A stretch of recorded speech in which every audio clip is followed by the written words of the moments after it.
Formatting के बारे में सबसे पहले हम लोग बात करेंगे।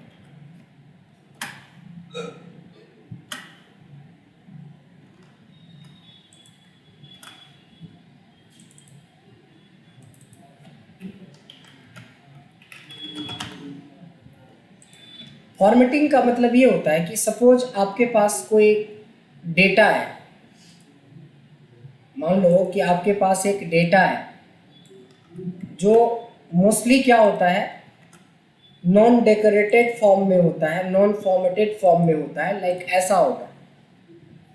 अब ये डेटा है मेरे पास, इस डेटा को हम कितने अच्छे से प्रेजेंटेबल बना सकते हैं, इसके लिए हम लोग फॉर्मेटिंग जानना चाहेंगे। बहुत बेसिक चीज़ें हैं। फॉर्मेटिंग का मतलब होता है सबसे पहले आप पूरा डेटा को सेलेक्ट करो और सबसे पहली फॉर्मेटिंग का हिस्सा है बॉर्डर, ये बॉर्डर लगा दो। दूसरा चीज़ है अलाइनमेंट, या तो सेंटर रखो या राइट रखो या लेफ्ट रखो, जैसे आपको अच्छा लगता है वैसे अलाइनमेंट आप यूज कर सकते हो। ज़रूरत के हिसाब से आप अपने डेटा को बोल्ड कर सकते हो, इटैलिक कर सकते हो या फिर अंडरलाइन कर सकते हो।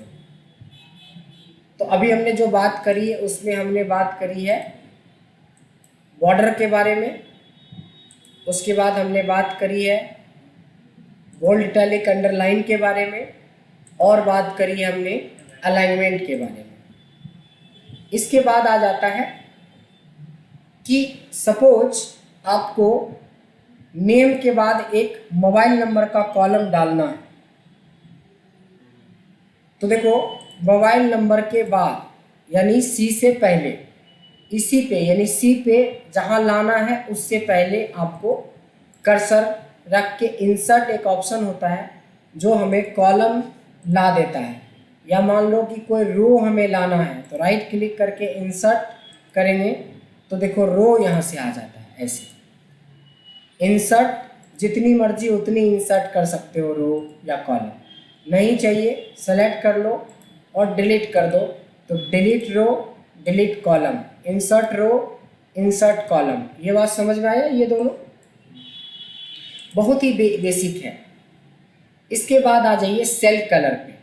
सेल कलर का मतलब होता है जब आप किसी रेंज को या सेल को सेलेक्ट करते हो और अगर कोई कलर यूज करते हो तो ये इसके बेस में जाता है कलर, इसको हम लोग क्या बोलते हैं? Cell colour. दूसरा होता है देखिए फॉन्ट कलर। अभी ब्लैक कलर का फॉन्ट है तो ये देखो ये है सेल कलर और ये है आपका फॉन्ट कलर। इसमें से अपनी ज़रूरत के हिसाब से फॉन्ट ले सकते हो, बोल्ड ले सकते हो, इटैलिक्स ले सकते हो, अंडरलाइन ले सकते हो, that is font colour.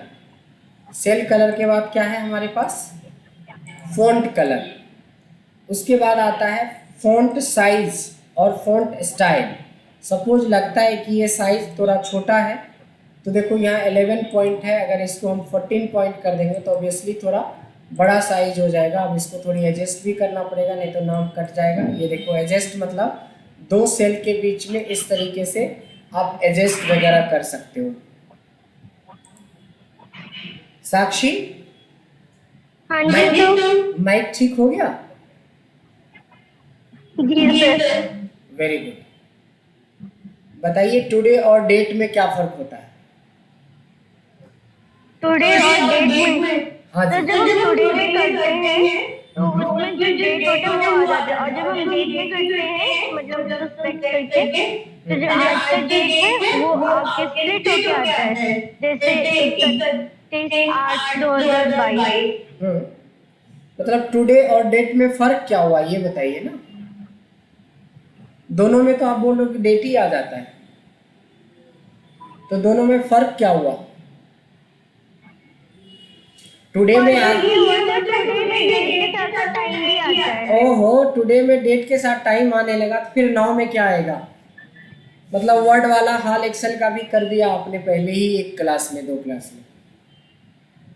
Today में बेटा, टुडे में ओनली डेट आती है, नाउ में डेट एंड टाइम आती है। डेट में डेट क्रिएट किया जाता है ईयर मंथ और डे डाल के, तो तीनों का तीनों आपने साफ कर दिया, जबकि सबसे आसान वाला सवाल पूछा आपसे, क्योंकि हमें पता है आप नहीं पढ़ते हो इसलिए।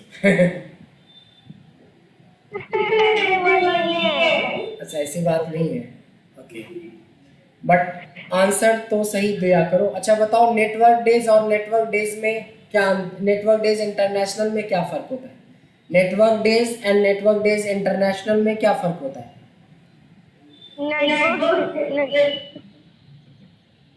नहीं पता सर अच्छा था मुझे। माइक ऑफ था, कम से कम बेइज्जती होने से तो बचते।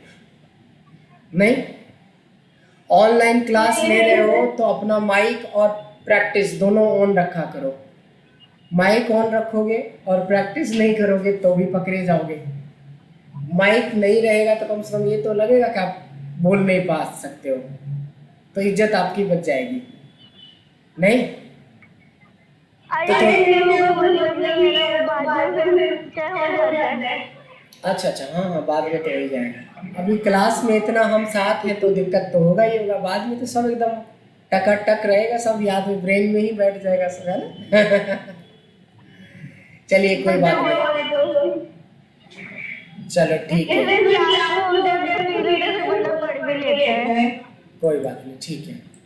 अगला है, देखिए फ़ॉन्ट की साइज़ या टेक्स्ट की साइज़ के बारे में आपने देख लिया कि कैसे फ़ॉन्ट की साइज़ और टेक्स्ट की साइज़ को हम इंक्रीज या डिक्रीज कर सकते हैं। फिर आता है फ़ॉन्ट टाइप या फ़ॉन्ट स्टाइल।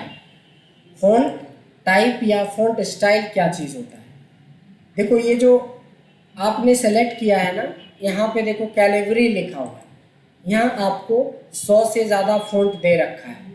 हर फ़ॉन्ट में एक अलग लुक एंड फील आपको देखने को मिलेगा। कहीं थोड़ा ज़्यादा डार्क होगा, कोई थोड़ा इटैलिक स्टाइल होगा, कोई थोड़ा दुबला पतला टाइप का होगा, है ना। यहाँ से देखो अलग अलग फ़ॉन्ट के अलग अलग स्टाइल हैं। This is called font type और फ़ॉन्ट स्टाइल। ठीक है, यहाँ से फ़ॉन्ट टाइप या फ़ॉन्ट स्टाइल का आप यूज कर सकते हो। Now come to thick border. Thick border क्या होता है कि एक्चुअली में जब आपका पूरा फॉर्मेटिंग हो जाए या शुरू में भी लगा सकते हो, इस बॉर्डर वाले एरिया में एक थिक आउटसाइड बॉर्डर होता है। इससे क्या होता है कि आउटलाइन को थोड़ा डार्क बना देता है, तो आपका रिपोर्ट थोड़ा दिखने में अच्छा लगेगा। फिर आती है देखो कि अगर मैं जी से लेके यहाँ से जी से लेके G1 से लेके यहाँ तक को सेलेक्ट कर लूँ और इसको मर्ज कर दूँ। मर्ज मतलब होता है कि मिलाना, इतने सारे सेल का एक सेल बन गया। मतलब आप चाहो तो इस सेल में अलग से अपने चॉइस का कलर डाल सकते हो, फ़ॉन्ट का कलर आप खुद डिसाइड कर सकते हो। इसमें क्या लिखना है, जैसे लिखना है sales report created by team Delhi, ऐसा लिखना है हमें। अब प्रॉब्लम ये है कि ये चीज़ें देखने के लिए आपको ऐसे रखना पड़ेगा, या अगर आप ऐसे रखोगे तो आपको इस पर क्लिक करके देखना पड़ेगा। यहाँ पे देखो फॉर्मूला बार में दिखेगा, ऐसे तो नहीं दिखेगा। इस पर क्लिक करोगे तो फॉर्मूला बार में दिखता है कि यहाँ पे क्या लिखा हुआ है। लेकिन यहाँ एक है ऑप्शन आपके पास ओरिएंटेशन, ये देखो ये एवी वाला, इसको ओरिएंटेशन बोलते हैं। अगर हम एवी लिख देंगे और इसको अच्छे से सेंटर पे कर देंगे, बोल्ड कर देंगे इस तरीके से, तो ये क्या हो गया हमारा ओरिएंटेशन। कोई डाउट?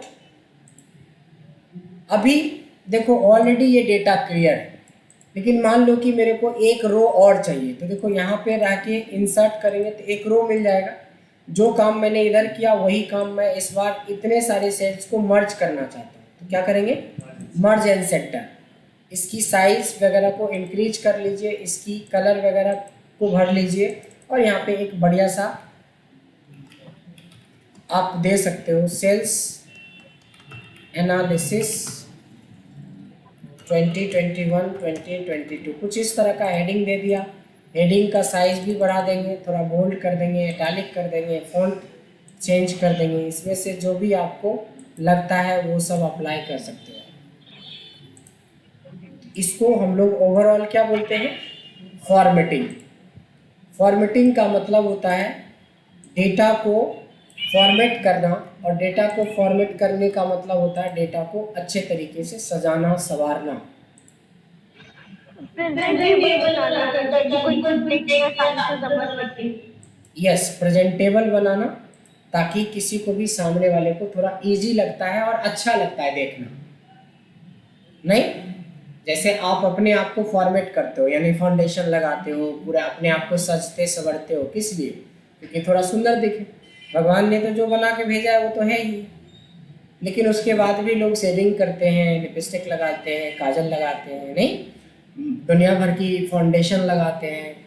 रानू मंडल का देखा ही होगा आपने, है ना, फेमस हो गई थी बीच में फाउंडेशन लगा के, तो वो सजने संवरने सुंदर देखने के लिए। तो उसी तरह से डेटा को प्रेजेंटेबल बनाने के लिए हम किसका यूज करते हैं? फॉर्मेटिंग का यूज करते हैं। तो this is all about formatting. Formatting के बाद एक छोटा सा चैप्टर है कि मान लो इतना टाइम मेरे पास नहीं है। अगर इतना टाइम मेरे पास नहीं है, ठीक है, मैं यहाँ पे मैं ये बोल रहा हूँ कि इतना ज़्यादा टाइम हमारे पास नहीं है, बस ऐसे ही डेटा है। क्या हम इससे 10 गुना कम टाइम में कुछ इसको अच्छे से फॉर्मेटिंग कर सकते हैं, जल्दी से फॉर्मेटिंग कर सकते हैं? तो that is called format as table. क्या बोलेंगे इसको? Format as a table. कैसे होता है? इसको सेलेक्ट कर लो,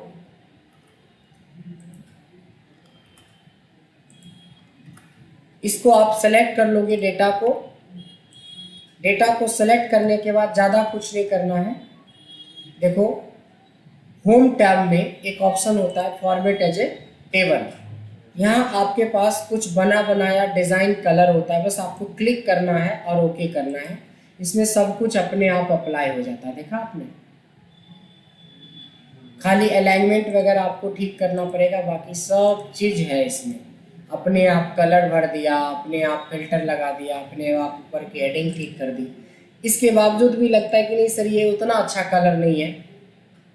तो देखो जब बाहर होते तो कुछ नहीं होता है यहाँ पे, जब सेलेक्ट करते तो देखो टेबल डिज़ाइन आ रहा, देखो बाहर क्लिक करने पे कुछ नहीं है, ये अंदर क्लिक करते तो टेबल डिज़ाइन। अंदर जाके कलर ये नहीं पसंद है ये ले लो, ये नहीं पसंद है ये ले लो, ये नहीं पसंद है ये ले लो, जो पसंद है वो ले लो। और लाइट कलर चाहिए तो यहाँ से और लाइट कलर भी मिल जाएगा, ये देखिए। तो this is called format as a table. जो फॉर्मेट एज ए टेबल होता है वही उसी को हम लोग टेबल भी बोलते हैं। क्या बोलते हैं? टेबल। तो टेबल कहाँ होता है? डेटा सेलेक्ट करेंगे। पिछली बार आपने होम टैब में फॉर्मेट एज ए टेबल देखा था, देखो इंसर्ट में है टेबल, इंसर्ट में टेबल दिखा, इस पर क्लिक कर दो और ओके कर दो। बिल्कुल वही है जो पीछे आपने देखा था, यानी कि फॉर्मेट एज ए टेबल बोलो या टेबल बोलो, बात बराबर है बराबर। कई लोग इसका शॉर्ट कीज में यूज करते हैं, दैट इज कॉल्ड Ctrl+T। इसको भी हम टेबल ही बोलते हैं। सेलेक्ट करेंगे, कहीं नहीं जाना, Ctrl+T करना है और ओके करना है। फिर से वही चीज़ आया, फिर से कलर भरने के लिए आप टेबल डिज़ाइन में जाके यहाँ से कलर आप चूज कर सकते हो। देखो format as a table, table और Ctrl+T सब एक ही है। आपको जो आसान लगता है वो याद रखिए, जो नहीं लगता है भूल जाइए, बट याद रखना ज़रूरी है कुछ ना कुछ। फॉर्मेटिंग समझ में आया? Format as a table, table समझ में आ गया। देखिए सिलेबस पे चलते हैं। फॉर्मेट एज ए टेबल समझ में आया सबको? और जो हमने बोला फॉर्मेट एज ए टेबल होता है वही टेबल भी होता है, जो कि एक इंसर्ट टैब में है और दूसरा एक होम टैब में है। ये बात समझ में आई? आगे या नहीं आया? आ गया। अब देखिए एक पार्ट है जिसका नाम है क्लियर। क्या नाम है? क्लियर। क्लियर का मतलब तो समझ में आ ही गया होगा। जो फॉर्मेट आपने की है, जो फॉर्मेटिंग आपने करी है, उस फॉर्मेटिंग को क्लियर करना। सपोज हमारे पास एक डेटा है,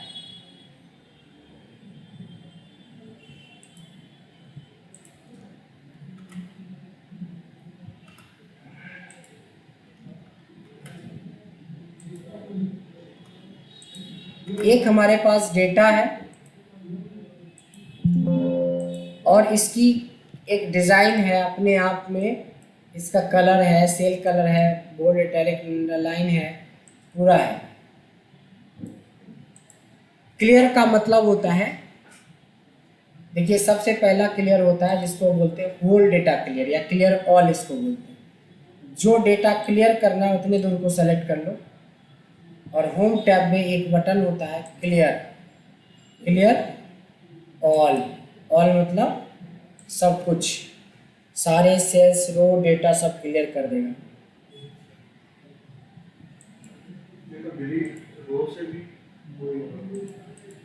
हाँ नहीं, डिलीट बटन से सिर्फ कंटेंट डिलीट होता है, फॉर्मेटिंग रहता है। अभी आते हैं उसी पे बात करेंगे। पहला तो हो गया कि चाहे वो कलर हो, चाहे सेल हो, बोल्ड इटैलिक अंडरलाइन हो, सब कुछ क्या होगा, वही रहेगा। दूसरा होता है कमेंट। कमेंट का मतलब ये होता है कि अगर आप किसी भी ऑर्गेनाइजेशन में काम करते हो तो जो भी वैल्यू सामने आती है उसके बाद में कभी कभी आपको एक्सप्लेन करना होता है। तो कहते हैं कि इस पर राइट क्लिक कर लो, इंसर्ट नोट या इंसर्ट कमेंट में से कोई दूसरा। अब इस सेल के बारे में, स्पेशली 88 के बारे में आप कुछ भी इसमें डाल सकते हो। बाहर क्लिक करिए, ये आ गया। क्लियर हो रहा? अब बोलोगे सर इसका फ़ायदा क्या है कि इस 88 के बारे में कुछ भी कमेंट जो लिखा होगा वो आपको बाहर रहेंगे तो नहीं दिखेगा, अंदर जाएंगे तो दिखने लगता है। नहीं, इसको क्या बोलते हैं क्लियर। क्लियर के अंदर अभी हमने दो चीज़ें देखा, या तो पूरा डेटा को क्लियर करना या कंटेंट को क्लियर करना। कंटेंट को क्लियर मतलब होता है कि सेलेक्ट कर लो और क्लियर में जाके कंटेंट क्लियर करो। कंटेंट मतलब जो लिखावट है, जो लिखा हुआ वो खत्म हो जाता है, लेकिन फॉर्मेटिंग रहता है। कंटेंट में कंटेंट रहता है, फॉर्मेटिंग हट जाता है। लेकिन फॉर्मेटिंग में कंफ्यूज हो गए, फिर से देख लीजिए। जैसे मेरे को इतना डेटा, मेरे को ये दोनों डेटा चाहिए ही नहीं, तब तो आप क्लियर में जाके क्लियर ऑल कर दो। अगर हमने इतने डेटा में हमें कंटेंट नहीं चाहिए तो क्लियर कंटेंट करोगे, यानी कि फॉर्मेटिंग रहेगा, कंटेंट चला जाएगा। दूसरा है क्लियर फॉर्मेट, यानी फॉर्मेटिंग हट जाएगा लेकिन कंटेंट रहेगा। क्लियर हो गया? चौथा होता है कमेंट।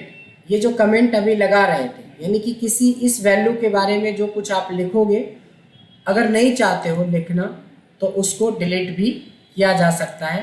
क्लियर कमेंट हट गया। लास्ट होता है हाइपरलिंक। याद होगा हाइपरलिंक हमने पहली या दूसरी सेशन में करवाया था, या नहीं करवाया है अभी? हाइपरलिंक अभी नहीं करवाया है। तो अगर हाइपरलिंक लगा रहेगा तो उस हाइपरलिंक को आप क्लियर कर सकते हो। ठीक, तो हमारा नेक्स्ट चैप्टर ही हो जाएगा हाइपरलिंक। अभी तक जितना चैप्टर पढ़े हो सबसे इम्पोर्टेंट चैप्टर ये। इस चैप्टर को पढ़ने से पहले कुछ आपसे सवाल मैं पूछूंगा, उस सवाल का जवाब दीजिएगा। मान लो आपको मैंने एक बुक दी है जिसमें 2-3 हज़ार पेज है, पूरा मोटा सा बुक है, इतना मोटा, मेडिकल या इंजीनियरिंग या फिर बहुत बड़ा इकोनॉमिक्स का बुक है। बट हमने एक गलती करी, कवर पेज के नीचे एक पेज होता है जिसमें कंटेंट पेज या इंडेक्स पेज बोलते हैं, या जिसमें पेज नंबर लिखा होता है हर एक चैप्टर के बारे में। मैंने वो वाला पेज फाड़ के आपको हैंड ओवर किया। आपको हर बार क्या दिक्कत होगी, क्या दिक्कत होगी, ये मेरा क्वेश्चन है, क्या दिक्कत होगी? हर चैप्टर के लिए पूरे ही बुक पलटना पड़ेगा हर बार, है ना?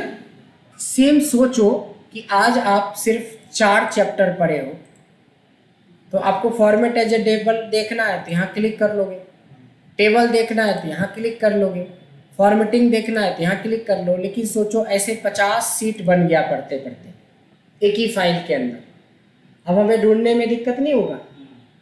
तो मैं ये चाहता हूँ कि मेरे पास अगर कुछ ऐसे सीट्स हैं, तो ऐसा सीट्स तो अभी मैंने एग्जांपल के लिए टॉपिक दिया। आप एक कंपनी में काम करोगे तो हो सकता है कि 10-12 नहीं 50-60 आपके क्लाइंट हो, 20 सिटी में आपका बिजनेस है, तो अलग अलग सिटी में उसका बिजनेस का अलग अलग सिटी का डेटा हो, अलग अलग कंट्री का डेटा हो।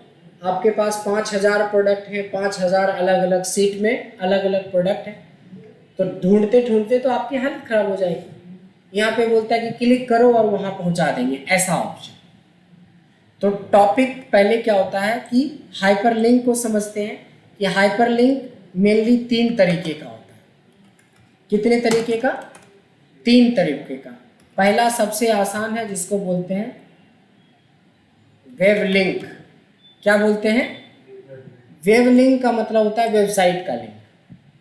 यानी कि अगर आपने सही से वेबसाइट का नाम टाइप कर दिया, सही लिखा है, www.google.com सही लिखा है? नहीं, वो HTTP वो सब लिखने की जरूरत नहीं है। एंटर किया, एक वेबसाइट लिखा, चलो एक और वेबसाइट लिखते हैं, www.analyticaledupoint.com। मैंने 2 वेबसाइट लिखी है। अब इसका क्या फ़ायदा है? गूगल करोगे तो सीधे गूगल पे ले जाएगा आपको, कोई कुछ नहीं चाहिए, सीधे गूगल खुल गया यहीं से। समझ रहे? अगर आपने एनालिटिकल एडू पॉइंट पे क्लिक कर दिया तो एनालिटिकल एडू पॉइंट खुल जाएगा। खुला। अगर हमने लिखा www.bharatbachao.com, भारतबचाओ.com, ठीक है, क्लिक करते हैं, समझे? यानी कि अगर वेबसाइट नहीं है तो वेबसाइट नहीं खुलेगी, अगर वेबसाइट है तो खुल जाएगी डायरेक्ट। ऐसा कुछ है ही नहीं भारतबचाओ.com, ये दोनों था तो खुला। इसको बोलते हैं वेब लिंक, यानी वेब लिंक में हमें कुछ करना ही नहीं पड़ता, ठीक है। दूसरा जो होता है उसको बोलते हैं लिंक बिटवीन 2 सीट्स। इतना तो पता है ना कि सीट्स किसको बोलते हैं, जैसे ये सब सीट्स है, तो सेकेंड ऑप्शन होता है जिसको हम लोग बोलते हैं लिंक बिटवीन 2 सीट्स। तो आप क्या करोगे, एक ऐसे टॉपिक बनाओगे, सबसे पहले टॉपिक का नाम लिखोगे, या सबसे पहले क्लाइंट का नाम लिखा या कंट्री का नाम लिखा, जो मेरे पास डेटा है उसके हिसाब से लिख रहा हूँ। Formatting, clear, hyperlink, format as, table, CTRL+T, ऐसा लिखा, जितना होगा सबका लिख लेंगे। मेरा मकसद क्या है कि फॉर्मेटिंग पे क्लिक अगर करूं तो सीधा ये वाला सेल खुल जाए, अगर मैं इस पर क्लिक करूं तो सीधा ये वाला खुल जाए। बात समझ रहे हो? इसके लिए कुछ नहीं करना, बहुत आसान ऑप्शन होता है। Right click, link. लिंक में देखिए एक होता है फाइल को लिंक करना, एक होता है सेम फाइल के अंदर। तो प्लेस इन द डॉक्यूमेंट, और फॉर्मेटिंग को किससे कनेक्ट कर देंगे? Formatting. Right click, link, hyperlink. Right click, link, right click, link, format as a table. Right click, link, table. क्या बोले ऐसे? जैसे आपके 5000 तक भी शीट जा सकती है। हाँ, फिर सर 5000 फिर हमें ऐसे भी लिखना पड़ेगा अलग से? 2 बात होती है। एक होता है कि रेंट पे जब आप होते हो, जब आप रेंट पे होते हो तो हर 15 दिन पे मन करे तो रेंट बदल दो, या 3 महीने में बदल दो, 6 महीने में बदल दो। घर रोज बदलता है आदमी, एक बार खरीद लिए तो कम से कम 10 साल तो रहोगे, 8 साल तो रहोगे। और एक होता है जब आप होटल में रहते हो तब तो रोज बदलते हो, आज चेन्नई में मीटिंग है वहाँ बुक कर लिया, आज मुंबई में वहाँ बुक कर लिया, आज वहाँ है। तो जो आप बात बोल रहे हो कि सब रोज करना पड़ेगा, तो रोज तो करना पड़ेगा नहीं, एक बार कर दोगे तो रोज का टेंशन खत्म हो गया ना। दोनों में फर्क है ना। अगर मैंने फॉर्म एक बार बना दिया तो अब फॉर्मेटिंग पर जाने के लिए हमें रोज थोड़ी ना करना ही है, एक ही बार करना पड़ेगा ना। यानी आपके पास दिल्ली नाम का सिटी का पूरा डेटा है, एक ही बार ये बनाना पड़ेगा ना। सर जैसे अगर 5000 शीट्स के अच्छा मैं ऐसे नाम लिख दिया। हाँ डाल दो, डालना तो पड़ेगा। वैसे कंप्यूटर को कैसे आप पता एक नहीं पढ़ी सर, इसमें से भी 5000 ढूंढना तब होगी। है? इसमें 5000 रोज की लिस्ट होगी, फिर उसमें से 5 करोड़ की भी लिस्ट बनती है, आप 5000 में ही बोल रहे हो कि ढूंढना तो पड़ेगा। सैलरी 40,000 रुपये ऐसे भी लोगे आप, मतलब ढूंढोगे भी नहीं। अब 40,000 ढूंढने में क्यों दिक्कत होगा? उसके लिए कंट्रोल F है ना। अच्छा फाइन। क्या बात है, मतलब आप तो गजब कर दिए हो ने। CLER 5000 क्या 5 करोड़ होगा तो भी ढूंढ दिया, ये रहा। अब जब क्लियर ढूंढ दिया कि यहाँ पे है तो इस पर चलाओ क्लिक। अब ठीक है ना, तो सारा जितना बीमारी है उससे ज़्यादा इलाज है, इसलिए टेंशन मत लीजिए कि अगर हमने एक बार और वर्कआउट कर लिया तो 5 क्या 5 लाख भी डेटा यहाँ पे होगा ना, तब भी पर हमारा डेटा ऑलरेडी ये काफ़ी सिस्टमेटिक हो चुका है। ये फाइल मैनेजमेंट के अंदर आता है ये टॉपिक, यानी जिसमें कि आप अपनी फाइल्स को, शीट्स को मैनेज करके चलते हो। तो ये जो दूसरा टाइप देखा था उसमें हम लोग क्या करते हैं, 2 शीट्स को मैनेज करते हैं, जैसे अभी जो आपने देखा। समझ में आया? अब तीसरा एक लिंक होता है जिसको बोलते हैं लिंक बिटवीन 2 फाइल्स। कोई जरूरी थोड़ी सर आपको मेरी आवाज आ रही है? बहुत बढ़िया आ रही है। बढ़िया आ रही है सर, एक काम कर दीजिए, एक बार आपकी लिंक दोबारा बता दीजिए। मैं मुझे आपकी लिंक मैं ना वीडियो बना रहा हूँ, तो आप एक बार नहीं 4 बार देख लेना, फिर डाउट आएगा तो पूछिएगा। क्लियर है? नहीं सर, मुझे आपने क्लियर किया ना हाइपरलिंकिंग जैसे क्लियर का या फिर फॉर्मेटिंग का, वो बता दीजिए सर एक बार। देखो यहाँ पे मैं एक टॉपिक का नाम लिख रहा हूँ, एक सीट का नाम लिख रहा हूँ जिसका नाम है इनबिल्ट कस्टम लिस्ट। याद है इसको, इसके बारे में? इनबिल्ट कस्टम लिस्ट क्या होता है ये पता है सबको?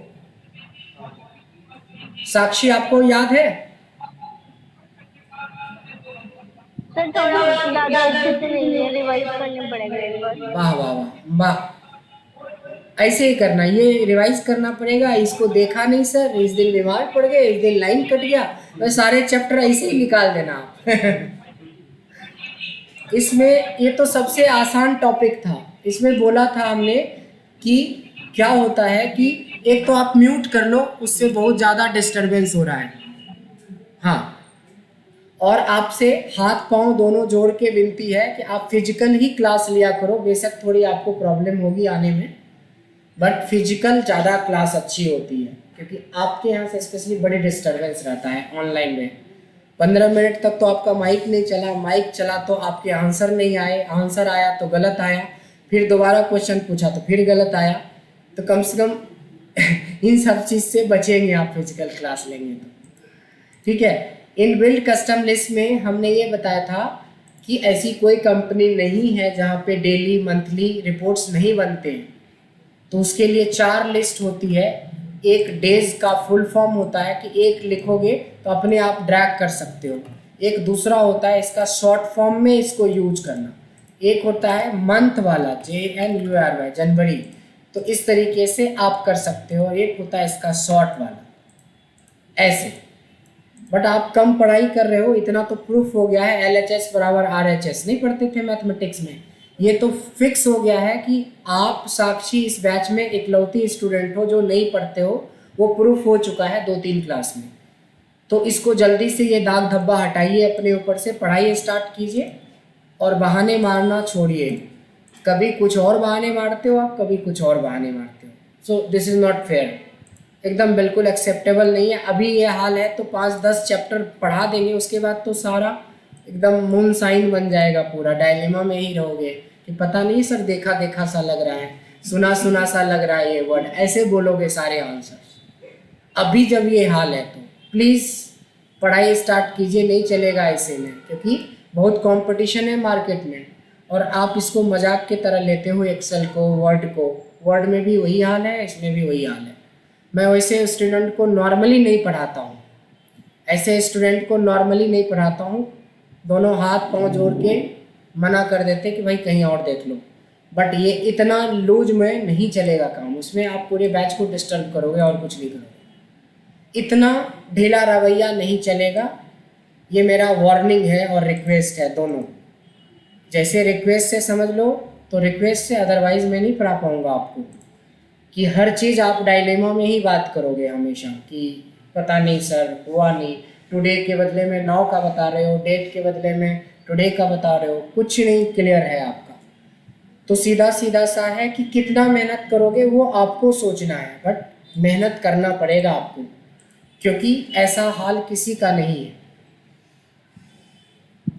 आइए थोड़ी मैं बेइज्जती करता हूँ क्लास में, तो जो सुधर गया, जिसको बेइज्जती मेरी बात का असर लग गया वो तो सुधर जाते हैं, और नहीं तो जिनको असर नहीं होता है तो वो छोड़ देते हैं क्लास, और जो छोड़ दिया वो आज़ाद हो गया, और जो टिक गया उसकी ज़िंदगी सफल हो जाती है। ये भी गारंटी के साथ मैं बोलता हूँ। जो मेरे को टॉलरेट कर लिया, फिर समझ लो कि आपको ज़िंदगी भर दिक्कत नहीं होगी एक्सेल को लेके, वर्ड को लेके, जो भी चीज़ें आप पढ़ रहे हो। लेकिन आप सुधरोगे भी नहीं, छोड़ोगे भी नहीं, तो फिर दोनों बातें नहीं हो पाएंगी, या तो सुधरना पड़ेगा या तो छोड़ना पड़ेगा। So this is called inbuilt custom list. तो मैंने ये बोला कि टॉपिक में जाके मैं इसका नाम लिखूंगा,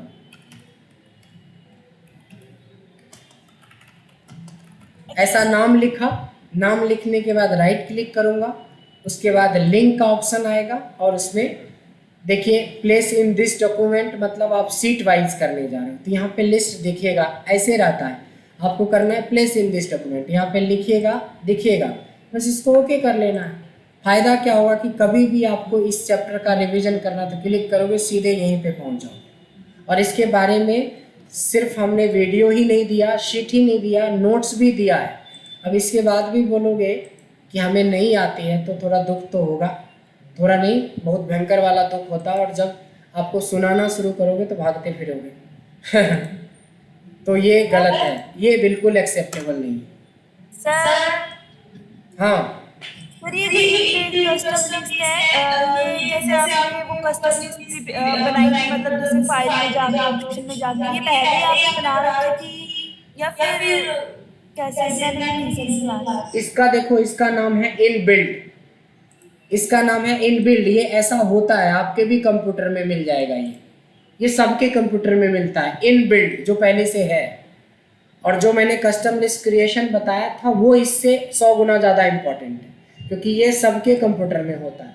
वो आपको बनाना पड़ता है, टीम वाइज बना लो, सिटी वाइज बना लो, प्रोडक्ट वाइज बना लो, तो that is called custom list creation. लेकिन ये है इनबिल्ट कस्टम लिस्ट। तो ये था हमारा हाइपरलिंक का एक तरीका, जिस तरीका में हम सीट टू सीट लिंक करते हैं। यहाँ तक समझ में आया? एक तीसरा हाइपरलिंक होता है जिसको बोलते हैं लिंक बिटवीन टू फाइल्स। मैं रोज आपको फाइल भेजता हूँ, एक्सेल की सीट की नहीं भेजता हूँ, भेजता हूँ। कभी आपने उस शीट को खोल के देखा कि उसके अंदर क्या है? देखा? हो सकता है कि उसमें बेसिक फंक्शन हो सकता है उसमें डेट एंड टाइम फंक्शन हो सकता है उसमें बेसिक टॉपिक हो सकता है, ऐसे ही होगा ना।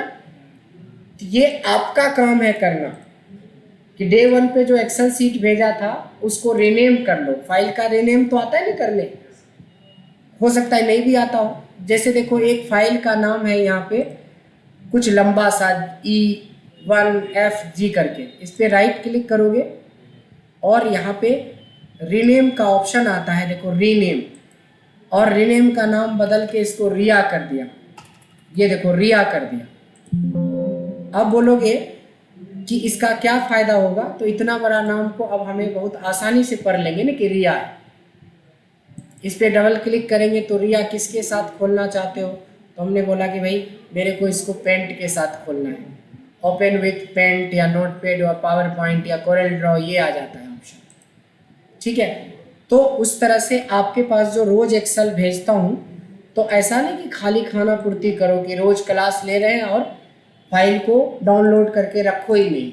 उस फाइल को सेव करो अपने लैपटॉप के अंदर, उसको एक प्रॉपर नाम दो, और उसके बाद मान लो कि आपको ये एकदम से दिमाग में आया कि sir date and time function में सर ने क्या पढ़ाया, तो राइट क्लिक, लिंक, और देखो इस बार मैं फाइल को लिंक कर रहा हूँ। फाइल को लिंक कर रहा हूँ कहाँ पे, देखो एक फाइल है यहाँ पे जिसमें से हमने डेट एंड टाइम नाम का फंक्शन पढ़ा रखा है। इसमें डेट एंड टाइम,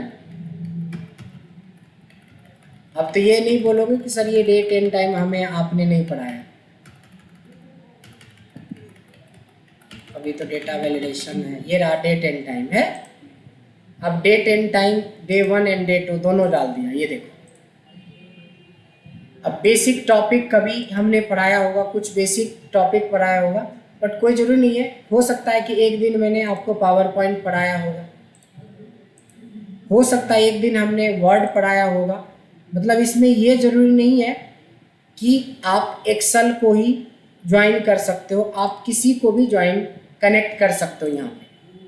अब देखो कि पूरा सेशन आपका ख़त्म हो जाए, या मान लो 7वें दिन आप थोड़ा रिवीजन मोड में जा रहे हो कि सर ने डेट एंड टाइम पढ़ाया था, तो पता नहीं कहाँ डाउनलोड खोजोगे, ये वो खोजोगे। उससे अच्छा है कि ये करके रखोगे, सीधा डेट एंड टाइम पे क्लिक करोगे, यस करोगे, सीधा आपको डेट एंड टाइम चैप्टर ही आपको मिलेगा।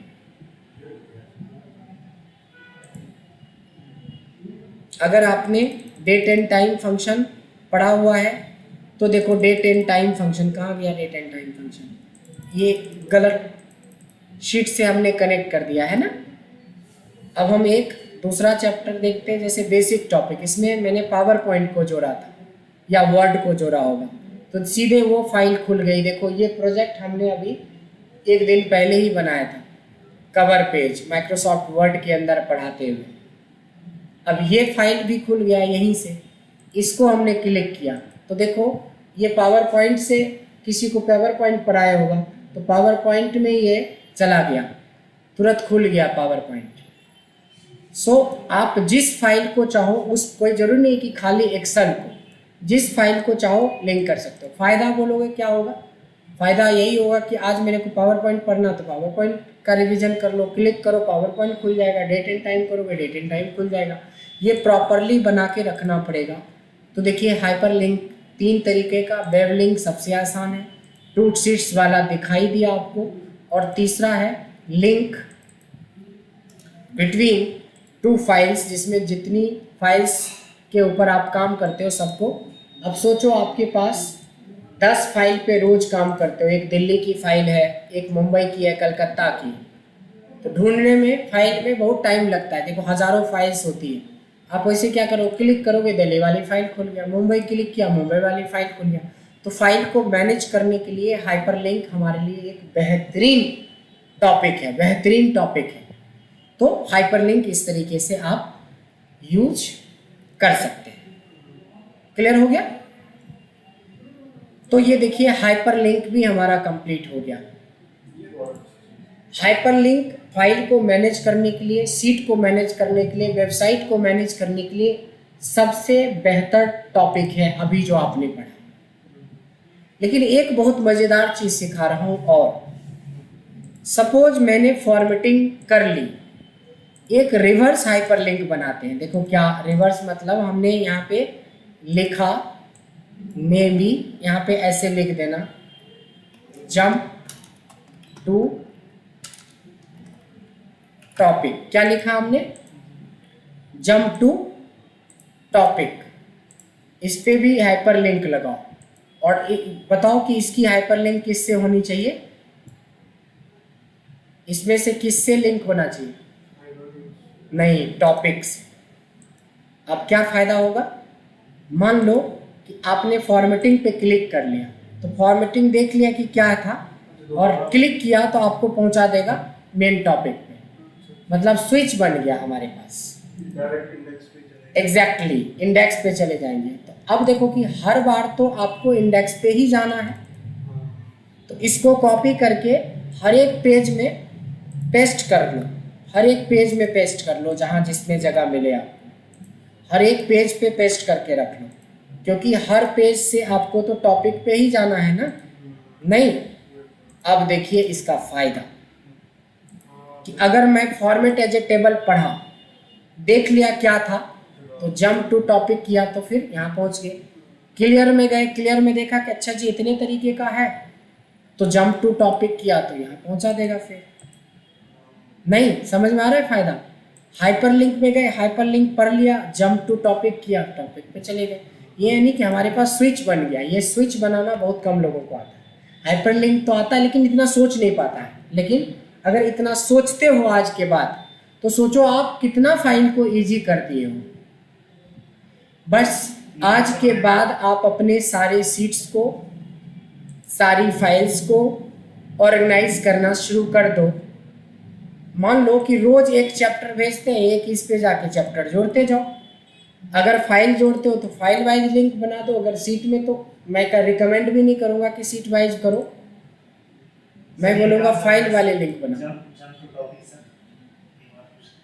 कुछ नहीं था, जैसे कहीं पे भी लिख दिया मुझे टॉपिक पर ले चलो, नहीं, मान लो ये लिख दिया आपने, तो राइट क्लिक करो, लिंक करो, तो किस पे ले जाना है? टॉपिक पे। बस हो गया, लिंक हो गया, तो ये आपको टॉपिक पे ले जाएगा। नहीं, और थोड़ा इंटरेस्टिंग बनाना है तो देखो थोड़ा और इंटरेस्टिंग बना देते हैं। देखो इंसर्ट में शेप्स होते हैं, वर्ड में भी होता है, एक्सेल में भी होता है, पावर पॉइंट में भी होता है। शेप्स में से एक हार्ट का सिंबल ले लो। नहीं, वर्ड जो पढ़ते हैं लोग, पावर पॉइंट पढ़ते हैं, उसको थोड़ा डिटेल में पढ़ाता हूँ शेप्स के बारे में। यहाँ देखो शेप इफेक्ट होता है, इसमें इफेक्ट डाल देता हूँ, और इस पे कलर भी हम उसी तरह का डाल देते हैं। ठीक है, और इस पे राइट क्लिक करके लिख भी सकते हैं, और लिखेंगे टच मी। इंटरेस्टिंग थोड़ा लिख रहे हैं। नहीं, हमने क्या लिख दिया इसमें? Touch me. But touch me नहीं है, ये क्लिक मी है। तो टच मी वर्ड यहाँ पे सुटेबल नहीं है, इसको बोलो क्लिक मी। और अच्छा से थोड़ा सा इसको इंक्रीज भी कर दो साइज। तो अभी क्लिक करके कुछ नहीं होगा। कब होगा? जब इस पे राइट क्लिक करेंगे, लिंक करेंगे, किस से? टॉपिक से। मतलब इतने तरीके। लेकिन अब देखो क्या होगा, यस, फॉर्मेटिंग पे गए, क्लिक में आपको वहाँ पहुँचा देगा। नहीं, इंटरेस्ट, देखो इसको बोलते हैं इंटरेस्टिंग बनाना। फॉर्म वगैरह जो बनाया जाता है तो इस तरीके से कुछ इंटरेक्टिव चीज़ बनाई जाती है। अब इसको कॉपी कर लो और हर एक सीट पे जहाँ जहाँ जगह मिले वहाँ पे पेस्ट कर दो। जहाँ जगह छोटा है वहाँ पे इसकी साइज को छोटा वगैरह भी कर सकते हो। जहाँ ज़्यादा जगह है उसको रहने दो उतना ही बड़ा। बट काम वही करेगा जो नॉर्मल काम करता है, वही काम जो नॉर्मल काम करेगा वही ये भी करेगा, ये भी करेगा वही काम। बट थोड़े से इससे क्या होता है, फॉर्म वाली फीलिंग आती है। अभी तो मैंने थोड़ा इंटरेस्टिंग बनाने के लिए हर्ट का लिया है। यहाँ आप कोई और भी शेप्स ले सकते थे। नहीं, शेप्स में जाके मान लो कि प्रोफेशनल शेप में आ जाता है, सपोज ये वाला। इस पे हमने क्या बोला था, शेप इफेक्ट लगा दो। इफेक्ट में बहुत तरह का इफेक्ट है, ये देखो ऐसा भी इफेक्ट डाल सकते हैं। इस पे राइट क्लिक करके एडिट टेक्स्ट करके जोड़ सकते हो।